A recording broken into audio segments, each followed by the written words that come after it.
welcome to this Honcast.com presentation. I'm Ricky CPK. Going to be one of your three podcasting hosts tonight. As always, joining me is Xander K, S2 Games Community Manager, as well as ZOA, of course, caster from Rivers and New Earth. And you're tuning into the Honcast weekly podcast. We have plenty to talk about once again. Quite the show ahead of us. Going to have a special guest coming on. You may have heard of him, a.k.a. The Thrill. He's the esports director for S2 Games. Going to be coming on, joining us to talk about this little thing called the Dream Hon Summer Championships that we'll talk about later on when he is on. So, looking forward to that. Plenty of show to talk about, but like I said, joined by my two co-casters, of course, for this podcast here. First things first, how you doing, Xander K? I'm pretty good. Feeling a lot better, so that's a positive. Besides that, just working on a lot of different stuff. Being really excited about some of the news about Han that's coming out lately, so that's fun. Yeah, definitely some big announcements this week, to say the least. So, yes, indeed. Really looking forward to the very near future. That said, I know it's kind of something that we've known about for a little bit now, obviously, but it's been so hard not being able to tell. But that's just part of the job, I guess. But yeah, really excited for that. Ziori also joining us again. How you doing, buddy? I'm feeling very well, actually. I kind of like Ken. I'm finally totally recovered from sickness, so I'm feeling healthy, and it's nice to wake up without a stuffy nose every morning. Yeah. But I'm feeling well. I've been covering a lot of Garena stuff recently, so it's been really cool to be a little bit more involved with that aspect of Heroes of New Earth. So I'm excited as well. The Summer Championships look pretty awesome. Yeah, they do. I mean, that's a big tournament. Again, we'll definitely talk about it a lot later on in the show. Obviously, when we'll have Phil on, because he's, of course, the big guy behind it, big organizing it and everything, so he'll give us a better understanding of really what to expect with the event. But, just reading the outline of it, I mean, it's a $40,000 tournament again, tied for the most money that a Han online tournament has ever had. Of course, the World Cup about a year and a half ago, whatever it was also a $40,000 event, but a lot of money on the line. It's 45-plus days of content for casters and playing. So, yeah, no, it's going to be a blast, and, what better way to spend the summer, so...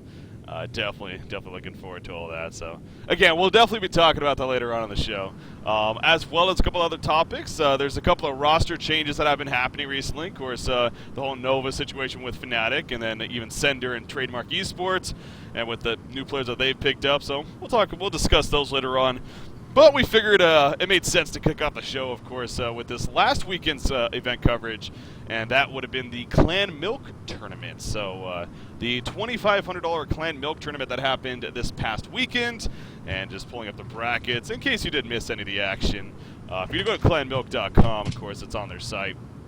You can check it out there, but we definitely had a solid event.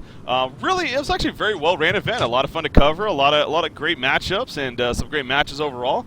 One big note was that this was the first lockpick tournament that Honcast at least got to cover, and so we actually had a lot of fun doing that, and got some good coverage out of that, and it made things very interesting, obviously, as you would expect when it comes to the game mode. So that was definitely intriguing to see. Now, it did eventually go into a finals, which we will talk about a little bit. But overall, I do want to kind of get your guys' take on what do you guys think of this first lockpick tournament? I mean, what'd you make of it? If you did watch any of it, or I don't know if you guys did, and whatnot. But well, I casted some of it. I was actually casting the same time Honcast was, so I was there. I covered a lot of TT Esports stuff. I kind of followed the upper portion of the bracket, and I covered. One game from TDM. I think I did TDM versus 1 day. So I got to cover about 4 matches. It's pretty cool. I mean, I'm still learning lockpicking, so pretty much every lockpicking game, I'm still mesmerized by the different stuff that the players are doing.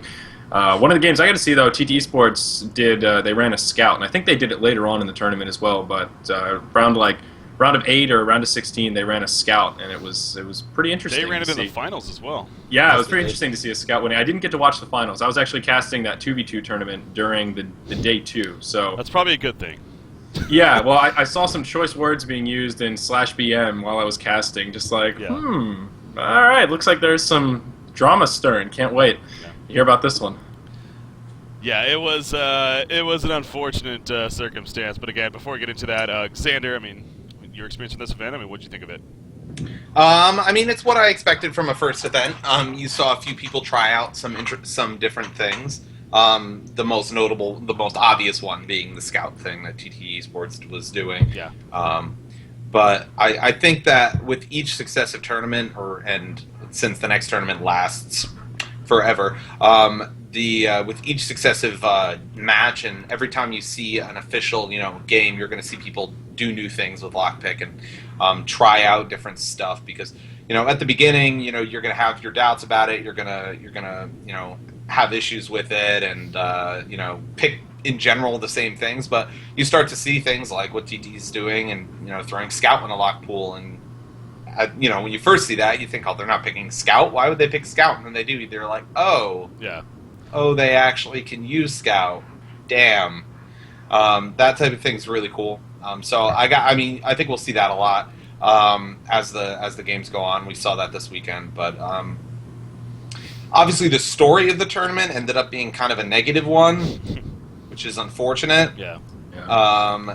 But no one within the tournament's fault. So. Yeah, I saw one thing that jumped out at me was at the end. One of I guess it was Milk Fat that made a post that the biggest complaint they had was that they actually were updating the brackets too quickly because it was creating spoilers because the delay wasn't caught up yet. We were getting informed about that too. Yeah, complaints to us say like we need to tell the admins that they're updating it way too quick. It's like, how does that even happen? I mean, yeah, like what? The match is over. I mean, it should be updated, but yeah, that was kind of a cool. I've never heard that before. I've never had that be a complaint. Maybe that just shows that I've never run a good tournament, but that was really cool to me. That shows Milk Fat assembled a good team, I guess. It seemed everybody was, even people that are notoriously trolly on the forums were posting positive feedback. So you're doing something right when there's very little hate on your competitive forum. To clarify, I mean, Milk Fat obviously is a big part of the Clan Milk organization and everything, but I definitely shout-outs deserving of Hadon and Pride. They were the two head admins, Hadon and Pride. Were the two head admins for the event, and I thought at least, and from what I understood, that most of the teams and all the teams actually, were really appreciative about how they ran it. So it seemed like, again, a very smooth event, went down very well up until the finals, which again, as you said, that was nobody's fault. It was just 100%, completely out of the blue, and it's really nothing that anyone could have done on the organizer side, the caster side, the player side. It just sucked. But as far as my experience, and again, as you guys were pointing out, obviously the Scout pick again from TT Esports, I've been noticing. I mean, Slicks is making a point to lock Scout in these lock pick games, and we got a chance to cover maybe 5 or 6 of their games in total throughout this event, and every single game they actually locked Scout, and I think they picked him in 3 of those games. Wow. So yeah, he's it's one of those cases, as Ken was pointing out, blocking heroes that that you can actually play, but the opposition can't, so it really does limit their choices when it comes down to that lock pool. So definitely a strategy that I'm sure we're going to start picking up more and more as lockpicking goes on. There was one highlight match, though, that I thought that was really, really fun to watch. It was actually, let me pull up the brackets real quickly. I'm trying to exactly, I think it was Team Yes versus Flower Power. Now, Team Yes was actually My Nuts, got a team together, and it was a crew of his friends and whatnot, so pretty solid team. They actually played a team called Flower Power. It looked like kind of a newer team, didn't know much about them, the European team. But we had Blood Hunter, Gauntlet, Dampier, and not only that, but we had a level 1 Conqueror kill as well from Team Flower Power. I mean, it was awesome. It was definitely very entertaining when it came to the picks, when it came to playstyle. Yeah, if there was a match to watch on the weekend, guys, all the VODs are up now, by the way, definitely go check out that match, Yes versus Flower Power, because that was a lot of fun. And you know what round? That was I want to say the round of 16. Yeah, it was a round of 16, it looks like. So, but again, that kind of gives us an idea of what we can start expecting. I mean, this was the very first lockpicking tournament, again, that we covered at least. The second one, technically total, obviously the Fnatic Play tournament was the first one. But it gives us an idea of, these strategies that are possibly and already have come about from it. So, yeah, I had a lot of fun with this tournament because of that reason. We had a lot of great picks and a lot of great strategies. So. Yeah, absolutely. I mean, I think it really touches on the thing that all 3 of us really have been and a lot of other people have been really vocal about, is that a lot of these heroes that aren't picked are very powerful, and I think Scout is a good example of he's a fine hard carry. You get some early farm, put him in suicide lane if you want, and inevitably he's going to become a pretty strong carry if the game goes on long enough. And I think this lock picking is really bringing that aspect of Han out, sort of forcing teams to try new stuff. So, yeah. So far, I mean, I posted something on Facebook the other day that was really, after the day 1 of Clan Milk, I was like, lock picking, I was a little skeptical, and after seeing this Clan Milk tournament, I'm all in. I'm just like, lock picking, bring it on. Yeah. Yeah. I really like it. It's really cool. It's going to be fun, and again, I do understand from a caster point of view, from a spectator point of view, it's a lot easier for us to sit here and say, yeah, this is awesome. It promotes new strategies, promotes new heroes. But from a player point of view, It can be a little bit. There's a mix of opinions. There's the all right. I'm willing to try this at the very least. Like I had Lalon Don as a co-caster on Saturday for the event. No, Sunday I think. Anyways, had him on, and he was making the point that he likes the idea that it is change, and it is something that is going to bring innovative strategies, and that's the ultimate goal at least. But then there are other extremes where certain players are just like, this is just horrible. I mean, I had a conversation, not really conversation, but Sender brought up a point where I was bringing up. We actually saw another game where it was a Pebbles pickup, but because of the lane setups, they were actually almost forced to run a Pebbles in a tri-lane as a support, more of as a support than actually the focus. They actually ran a Forsaken Archer Glacius Pebbles lane. And I was like, this is cool, because again, this is a different strategy, and they're using a hero that we're not used to seeing. Yeah, sure, in a dual lane, but he's the focus. I mean, of course, you want to get in that farm, but they used him in a support role, which actually worked out pretty well. But Sender's like, why is that a good thing? Why should we be forced to use heroes in a different way than they're maybe created to be? Why did you pick Pebbles if it was going to screw up your strategy? Well, again, I forget exactly how it played out. Don't pick the hero. No, I forget how it played out. No, but he was part of the locked pool, so they had 3 choices. Pebbles was one of them, and then the other 2 I think were pretty much troll heroes. I think it was like Amun-Ra and another hero. I really can't remember. I'd have to watch the video. Got outpicked at that point. Yeah, I mean, you could argue that, sure. I mean, no, that's what happened. Yeah. If the last hero, the only way that you can run it is in a weird tri-lane in a situation you don't want to run it, and the other 2 heroes you can't play, that's called being outpicked. Yeah.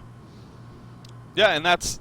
I do think that is something that it will come with time, with experience with the mode. Well, yeah. You'll just have to, adapt to it, and you'll have to think a lot more ahead than maybe you used to have to with the banning pick mode. I think that's actually a given. I mean, you are going to have to think a lot further ahead with this lock bid mode. So, I did get to see a Genjuro Pebbles, which was kind of cool. I see a pretty legit carry Pebbles, like right-click auto attack, damn scary. It was pretty impressive. It might have been the TDM game that I cast. It was pretty one-sided, but it was still cool to see a carry Pebbles. Yeah. You need Rift Shards to make it really funny. It wasn't total carry, but Genjuro Pebbles, somebody tweeted at me just like, I'm going to try that in ladder. That sounds awesome. I'm like, oh, God, all right. Good luck, buddy. I didn't tell you to do it. Yeah. It's cool, though. No, but yeah, again, this was the first event, and of course, this DreamHaun Summer Championships. Now, that's where we're really going to start to see a lot of things, of course, from that event, which again we'll talk about later on. To keep hinting at, but so yeah, it was a lot of fun, and from my understanding, it seems like the players definitely appreciated it. It was a good event to have on a weekend. Simple 2-day event, but $2,500 prize pool, good money on the line, and it got activity out there for both the spectator side and for the player side. So. That was cool, and yeah, a big shout out to the Clan Milk organization, and again, like hat on and pride especially for running the event and doing head admins for it. So that's not an easy job. It really isn't. I'll say that. So they kick ass. Yeah, and I wouldn't be surprised if they're. And by the way, they do run They've been running amateur events for a while, and they are continuing to run amateur events actually. And I know you mentioned they were actually even doing a 2-versus-2 tournament. I believe that was a Clan Milk, right? Or the one that I did wasn't Clan Milk. I don't know if they've done... The one I did was for Clan RAR, which is... Clan RAR is like a training... It's basically for amateurs. They're like... Their whole clan is based around having like low, like kind of newbie in-houses and stuff and helping people learn. Okay. So their 2v2 was a little... I guess a little small. It was... I don't know. I don't know how it was originally scheduled, but it ended up like the bulk of the casting happened during the finals of Clan Milk. So it was... Viewership was obviously underwhelming, and it was just frustrating for me because I actually really wanted to watch the finals. Yeah. So it was like I'm casting on this screen, and I had it up on the computer right here, so sort of just tabbing back and forth mentally. Wait, so did they play on Darkwood Vale, or? No, it was on normal, what is it, Forest of... They played on Forest as 2-versus-2? Yeah, it was just all mid 2v2. Okay. It was really pretty similar to that solo 1v1 tournament that Gosu did, except there were just 2 people, and it was banning pick style. It was pretty interesting. The team that won, I believe, was Sequence and Jonas Symphon were the 2 that won. Mm-hmm. Oh, okay. So actually pretty good players. Yeah, no, they were definitely. I mean, early rounds were a little lopsided, but it was a pretty cool tournament. It was an interesting, it was a fun event, really similar to that 1v1. Like I said, it's same sort of a concept. It was a nice break, but it was pretty cool. I'll tell you what, Succubus Polywog Priest is a pretty broken combo if you know how to stagger your CCs. Succubus Pandemonium is actually a pretty strong combo. So yeah, that's a different metagame, man. 2-versus-2, completely. Yeah, it was interesting though. It was definitely fun. Yeah. Yeah, that is cool. But again, I think they've done 3 versus 3. But so yeah, clanmilk.com guys, definitely check it out. They are deserving of that recognition and of the amateur events that they do, as well as occasionally these events. And like I said, I really do hope that they start doing more of these too. So okay, so that does bring up now to the finals, of course. So the finals, now for those that may not have tuned in, we actually had a good amount of viewers. We were up to just about 5K, I believe, at one point. So with all the other events going on, we had the Home Story Cup for StarCraft. We had this event called EVO going on as well. Pretty good event. You may not watched it. I sure did. But, EVO's kind of a big deal. It's kind of a big deal for the fighting scene, of course. So I'm always shocked by the viewership at EVO because I you look at fighting game streams and they're not known like League of Legends where you look at the stats, it's like, wow, there's a lot of people watching League right now, or there's a lot of people watching Han right now. It's like 5 people watching fighting game streams, and all of a sudden EVO is like 90K concurrents. I'm like, where did you? Yeah, they got up to 98,000, I think it was their peak. That just feels incredible to me. Every EVO, I'm shocked. Yeah, it's incredible. It's always the same. I know, that's what I mean too. It's not like a fluke or something. It's that's a tournament that's definitely grown on me. Yeah, to watch. Yeah, more. Me too. He was phenomenal. As time goes on. The weekly tournaments do get decent viewership. They get up in the 3K, 4K range. I was gonna say, I mean, I've seen some fighting streams actually do pretty well, like Wednesday night fights or whatever it is. Like in the run back. Well, it's Marvel, baby. Marvel, baby. Yeah, so that was a lot of fun. Anyways, this is a Han production. What are we doing talking about fighting games? No, I could talk forever. I know. That's why I kind of want to stay away from it. It's fine. Because we'll kind of get sidetracked and go about that. But anyway, so yeah, I was definitely very happy with the review count. But anyways, so the finals took place. So of course, game 1 came out. It's Trademark Esports versus TT Esports. Obviously, a very good finals matchup. Big note was that Trademark was actually using their new roster, which included both Haxorin and Peter Pan Dam, also known as Franzi, as replacements for Sender, who I believe at this point it's pretty well known that he got kicked. And then Z-Freak, I honestly still don't know what the situation with him. I don't know if he still actually is a 6th member for them. I did hear earlier today he is no longer tagged up. I didn't actually get confirmation on that, so I'm not even sure what that situation is. Yeah. But I've heard a lot of I've heard a lot of things, but I haven't been able to weed out fact from crap. So I don't really. It's so have tough a comment with this scene. Yeah. Yeah, I did heard that he's out, but I don't know. That's what I've been hearing too. But again, I hate sitting here like saying, "Oh, it's confirmed," because we really don't know. Well, a few weeks back, there was something posted or some quote that I saw that talked about like Z-Freak and Cinder, where it was sort of like a 3 versus 2 in TDM. So it seemed to me if one of them dropped out, then the other one would follow. But again, that's not fact by any means, just more through the great. Well, I do know like Swindle too. Of course, he's been making his comeback, and I know that he's once again looking to get a new team together. And Z-Freak is his brother after all, and it's not like. That original team that Swindle was practicing with, that Scrim team or whatever, I casted a few replays. Haxorin was originally playing for them, so now that he's not part of that little. That was the Adon team, I think that was. Yeah. Well, for a while they weren't even tagged up when Haxorin was still tagged up in TIG. Yeah. So who knows? Maybe now that Haxorin's there, that opens up a spot for Z-Freak. Though they play different roles. Who knows? We'll see. I'm sure we'll figure it out in the near future as players get re-tagged with new teams and whatnot. Anyways, so the finals were taking place, but that was a big part of it. Definitely checking out their roster and a great matchup again. So we're really excited for it. Unfortunately, we get into game 1. We started out pretty solid, but all of a sudden, first it was actually Haxorin. Haxorin apparently was getting a lot of lag issues. And he started lagging out, but then so after a couple pauses, like, okay, whatever, it looks like it's fixed, let's move on. Then Tralfamador, he got to a point where he was apparently just constantly DCing, and not only in game, but it turned out it was also happening to be a Skype, because I do have him on my Skype, and I did start seeing him pop offline and offline. Offline and online quite often. So initially they just thought it might have been the server, but TT was saying like they're all fine, and so then they realized it was actually internets. And then, so Tralf was going through his situation with trying to reconnect and get fine, and so there came points where they unpause and try to like go with it, but he kept getting DC'd, and all of a sudden Peter Pan Dam started getting DC'd. And so it was a case of just like this chain effect of just one player, the next player, the next player. And before we knew it, we had both Tralfamador and Peter Pan Dam basically dropping out from the game constantly. It got to a point where Tralf just permanently DC'd, so it ended up being a 5 versus 4. and I think he was playing a Luna that game. So 5 versus 4, they were actually still doing pretty well. They actually had a Soul Stealer. I forget who was playing. It might have been Haxorn actually, but it was actually a pretty fun lineup, and they were still doing pretty well. 5 versus 4. Then all of a sudden Peter Pan Dam DCs again, and then he can't come back. So it turns into a 5 versus 3, and obviously at that point it's like, all right, game's over. Let's go ahead and move on to the next game.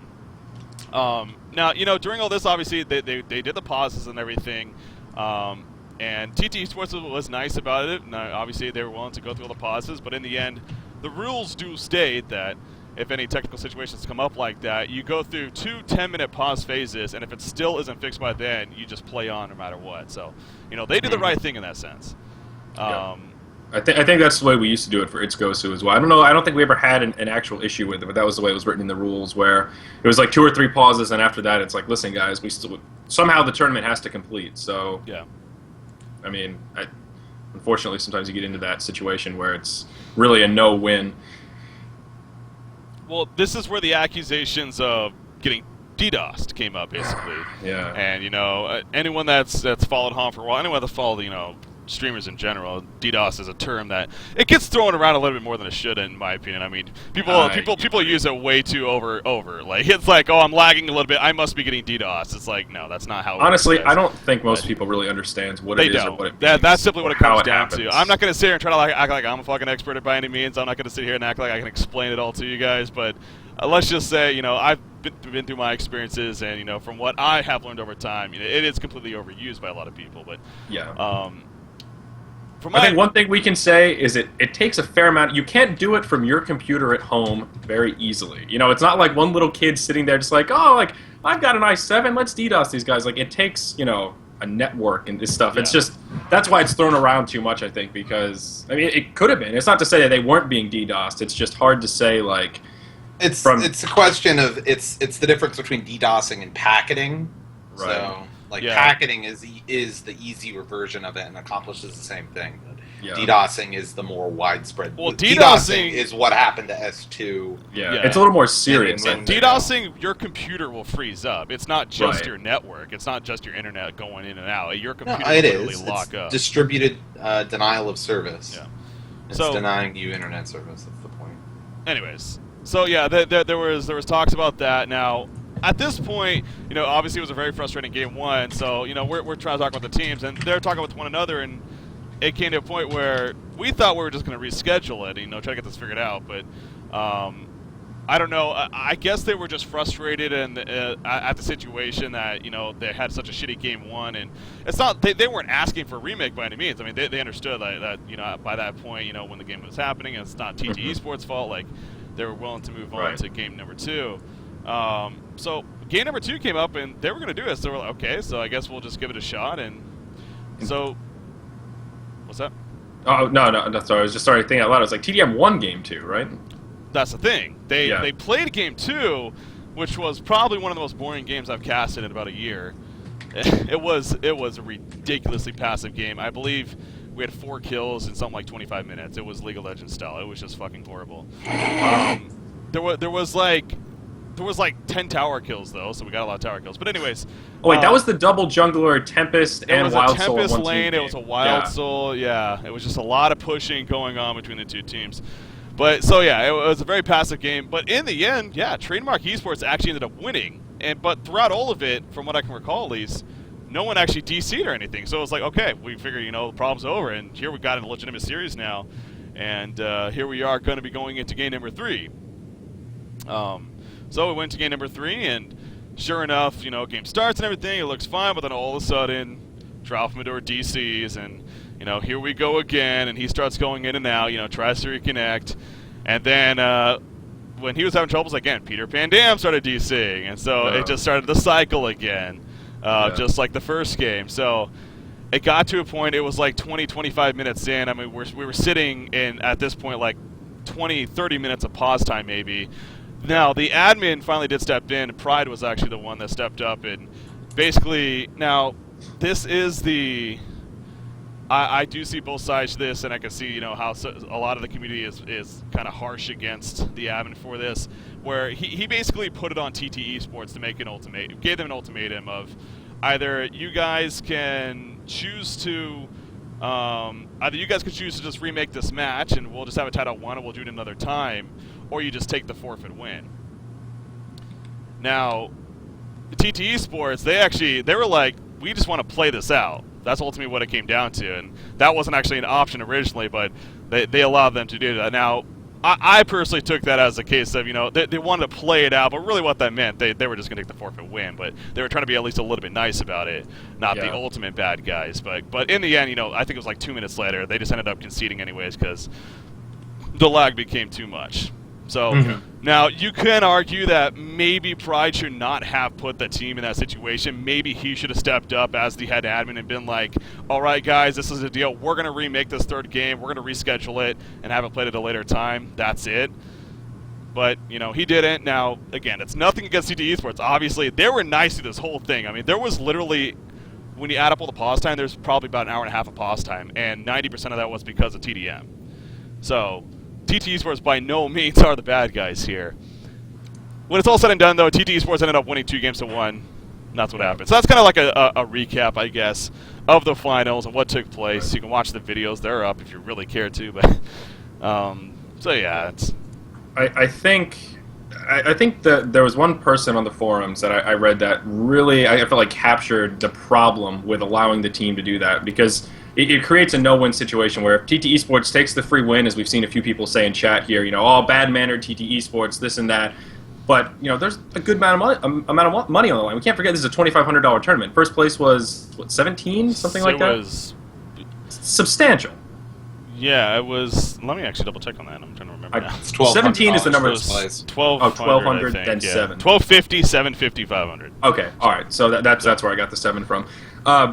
In that situation, really, your team mentality should be like, we need to win this. That's what the team thinks going into it. So from TT Esports' perspective, yeah, they're naturally going to be like, well, we want to win. And as you put it, Breaky, the nice way of doing that is saying, well, let's just play it out, even though you know that they're probably not going to be able to play, and that's just not even really. You might as well just say we want to win. Yeah. Then the other side, if they play it out, or if they reschedule, or they, whatever it is, they delay it to a later date, and then they lose. It's sort of like, well, that, the hardcore TT Esports fans are like, well, that's stupid. You guys should have just taken the win because it's a competitive tournament. So it puts these teams in a spot where that's not what the teams do. The teams are there to play, not make executive decisions. So I don't know. I always have trouble with that sort of, well, you guys decide. You're playing. It's like, well, that sort of ruins the. As an admin, you have to go into an event knowing that you're going to have to make those bad guy decisions. Right. I mean, that's just how it is as an admin. You're not going to be the most likable guy in most cases. That's just the life of an admin. But I will say, Phil does bring up a good point. TDM was actually saying throughout, and I think this was more definitely just on frustration, but they were saying that let's just play on. I mean, again, it wasn't like TT Esports was forcing them to play on. They weren't like telling them like, no, we need to play on. TDM was definitely a big part of it. Let's just say, let's go on. Now, they were making the points that if we're getting DDoS, it's going to happen no matter what anyway, so we might as well just play it now. I'm a believer that things can happen. We can look to get things fixed, and hopefully at least try for the better. But I mean, with DDoSing, from what I understand, it's somewhat traceable with IPs and stuff. So you can contact your ISP, get stuff blocked, get stuff cycled, and there's proxies. If you get the actual one. If you get the actual IP, yes, but most of the time they'll just proxy it. But I mean, you're right, Breaky. At that point, frustration sets in where it's just so annoying for these TDM players that they're just trying to play the game, and their experience is being ruined by just some asshole living in his mom's basement. So it's really unfortunate that's. Yeah. It's just unfortunate that situation came about. But I would agree. Just as an admin. That's your job. You really need to just step up and make that decision and say, okay, you know what, I'm going to be the one to take the blame here, and so the teams don't have to do it. And I feel bad for TT Esports, for the people that are actually saying, all bad manners or, TT, and, whether some of it's troll or not, that still doesn't reflect well for a sponsor, and really it's not their fault. So that's just where my heart is like, oh, man, Slicks is going to get blamed for something that wasn't his fault. We're all speaking from, and I believe it's safe to say, I know at least me and Ziora, I believe Xander does too, adminning experience. I mean, we've all had to make decisions similar to this. By the way, just to quash this immediately, the IPs are not retrieved from the S2 servers or Han in any way. It is not possible to get IPs from Heroes of Newark because you have no contact with the players' machines at all. It's not possible. I believe the IPs are probably, like, most likely retrieved from Skype. That's the consensus. Yeah, that there apparently are very easy ways to get out IPs from Skypes, and that's like a big flaw in Skype apparently. Again, so. Not possible. That's a good thing to point out, actually. Yeah. I believe it. Skype, darn ya. Yeah, blame those Skypes, bad guys. So.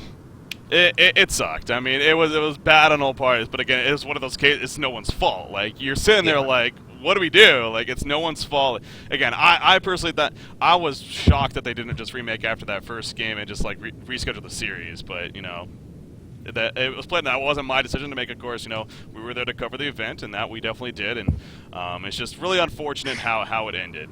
You mean we can't blame Breaky CPK for this? Like everything else that goes wrong, you're the caster. So not S2 Games, not Breaky CPK, not this time, guys.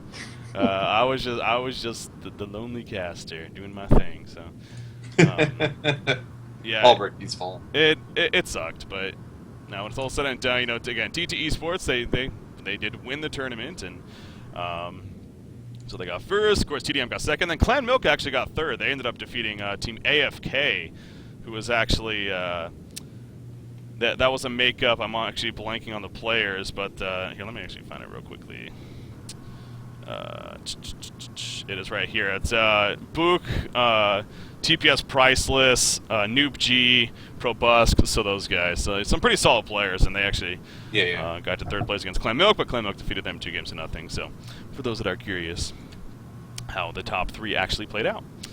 So yeah, that was the Clan Milk event, and kind of the drama that was had is welcome to Heroes of New Earth and competitive gaming in general, but what's nothing wrong with a little bit of drama, I guess. But again, just a shitty way to end an event, but no one's fault in the end. So, but to reiterate again, big shout out to the head admins. Even no matter what, if you agree with the decisions in the very end, it was a very well ran tournament, very smooth, and a lot of fun for all parties. So that wraps up that discussion there about the Clan Milk tournament.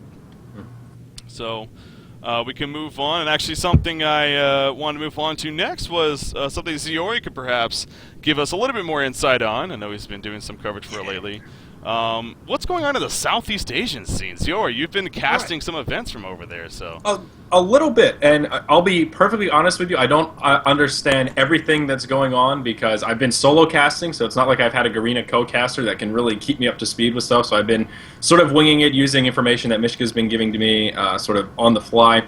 The main event that I've been covering is the Grand Poobah, which is at 8 o'clock p.m. local time for Singapore, I think. So they're exactly 12 hours ahead of us on the East Coast. So Fridays I've been waking up at 7 a.m. to cast at 8 a.m. for the Grand Poobah, which is a pretty cool event, actually. It's like it's basically a round-robin tournament where they show you, it's 8 teams in a group stage, and they play each other, and they just set it up however they want. So the grand finals are coming up this Friday in 2 days.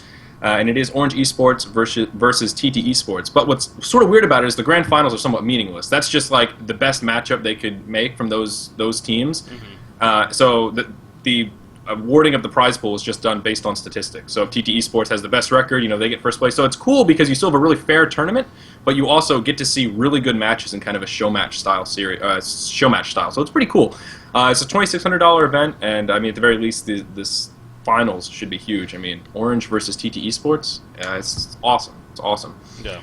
So we'll see how that wraps up. But of course, the big thing is that huge tournament, the 150K, 160K.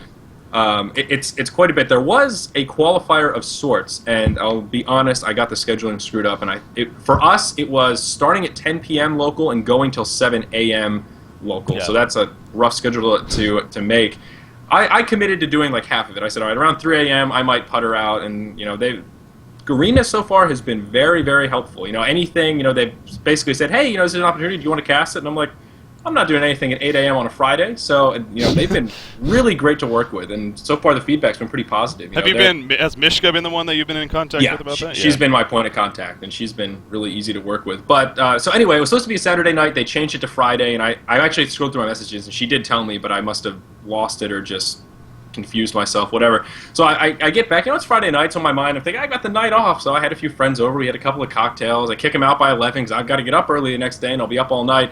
Get back to my computer, and I've got like 15,000 messages from Moon and Mishka, just like, wake up, where are you? So I got on, casted for a couple hours, but I'll tell you what, Moon Meander, he went hard. He was there from the beginning, and I think he went straight through until like 9 a.m. the next day. Yeah. Moon definitely, if you didn't respect him or think, he's all about the jokes or he's not dedicated to Han, he went for like almost 12 hours overnight. So I was impressed. But I did get to cast with Moon for some Garena stuff, so it was cool. No, I know for a fact, and I actually got the chance to talk with them quite a bit about this at the DreamHack event, concerning where he stands amongst the scene and how he actually wants to start doing a lot more casting, even on the Garena side, which it sounds like, as you just pointed out there, he's definitely going hard today and definitely staying up all night to accomplish that. And he's been streaming a lot lately since he's been back from the DreamHack event. I mean, and he's streaming to what's appropriate for the European and even the Southeast Asian crowd as well. So, yeah, he's definitely stepping up and going with Heroes of Newerth and trying to help build Heroes of Newerth as a brand, and as well as himself, of course. But nothing wrong with that. So, he definitely deserves some shout-outs for all that. But absolutely. What's interesting about the Garena scene is they have a huge player base that's growing really quickly, but they're not really well primed for esports. They have a lot of people logged on, but the Grand Poobah prime time Friday night, I don't think it's peaked over 1,000 viewers since I've started doing it. And TT Esports has been on every week since I started it. So I don't know if it's a mixture of they don't care about TT Esports as much as the actual Asian teams that are more localized towards Singapore and Thailand, or what it is. But the viewership is definitely not as high as it is on the international client. And I suspect that's just because it's a little more localized. It's easier for LAN events to take. Are all a little bit more excited about than online stuff, but it's been an experience. At the very least, I've gotten to see some interesting games, so it's been cool. I look forward to this weekend. Though. Orange Esports versus TT Esports is going to be huge, and I will say, the SEA teams do look a little bit better when they're playing on normal ping. I will just say that. Watching them on the international client is completely different from watching them on the Garena client. Seeing them with like 70 ping instead of 270, big difference. It really is. Oh, I'm sure. I mean, just to the LAN, you can definitely tell the big difference with those teams. So, go ahead and refresh your camera. And my Skype's lagging out. Yeah, it is. I don't know. Can you even hear me right now, Ziori? Yeah, I think it sounded like he had a hiccup there. So DDoS. Yep, DDoS. Obvious DDoS attacks. Stop it, guys. He's just a lonely guy with his dreads, trying to talk about Heroes of Newerth. $160,000 I still can't get over that. Every time I see this article about this event, like I remember when it was first announced, and I just wait, what? $160,000? Hey, SEA's big deal. Ridiculous. It is. It's not a joke at all. It is not, and it's it's one of those cases where I really do wish the time zones weren't so screwed up that we could ultimately cover a lot more from it, because it's obviously growing and continuing to grow, and it's going to be big. So, shout out to all our SEA friends. Yeah, definitely over there. So, all right though, but that's that's kind of like a breakdown of the Southeast Asian news for the week, I guess. I don't know. Again, Ziori has been doing a little bit with that, and as he said this weekend, I'm guessing it looks like he's dropped now, so hopefully he comes back here soon. But I'm guessing that he is going to be covering that, from my understanding. So we'll see if that is the case. Are you back with us, Ziori? Yeah, was it just me? Maybe it was something on my end. I believe it was you. Yeah. Oh, okay. Sounds like all right. Did you catch what you? It sounded. Actually, we actually got what you fully said. Oh, okay. All right, that's cool then. So, yeah, I mean, and after I said it, I sort of thought to myself, well, I don't want to add to that excuse of like, oh, they're playing on bad ping, so they're not playing well. But it does really seem to be. I mean, I forget what the last series was like. TT Esports versus a team named W. Is Zero lagging out? Is he lagged out for you, Ken? Yeah, he lagged out. He's still BWOM, a team whenever. This is fun. Well, he's trying at least. Yeah, so clearly Zero is having some internet problems on his side. So. Hey, I just met you, and this is crazy, but Skype is lagging, so recall maybe. Did you just think of that, or? Yes, I did. You clever guy, you. I saw him say recall maybe in chat, and I was just like, that is funny. Here, I guess I'll try recalling him just for the hell of it, see if that does anything. But okay. I don't know, it seems like it's lagging on his side. This doesn't work real quickly, then we're going to just move on to our next segment, though. I think we got the points there. So this weekend, definitely look for coverage of that. Again, it sounds like Ziori is planning on covering that, the Orange Esports versus TT Esports. And that is a very good matchup. And like you said, I mean, it's not necessarily 100% even ping, but it's a lot more legitimate for that situation over there. So welcome back again. Hello, hello. Hello. Hello. Okay. Well, that's weird. I can hear you guys like I'm in the call. Can you see my camera right now? It's frozen. frozen for me. Okay, yeah, it thinks I'm not in a call right now. I think I need to reset Skype. I don't know what's going on here. Something crazy's happening. All right, I'll be right back, I think. Okay. That's funny. Anyways, let's go ahead and just move on to our next segment here. What we're gonna do, we're gonna bring on. May have heard of him.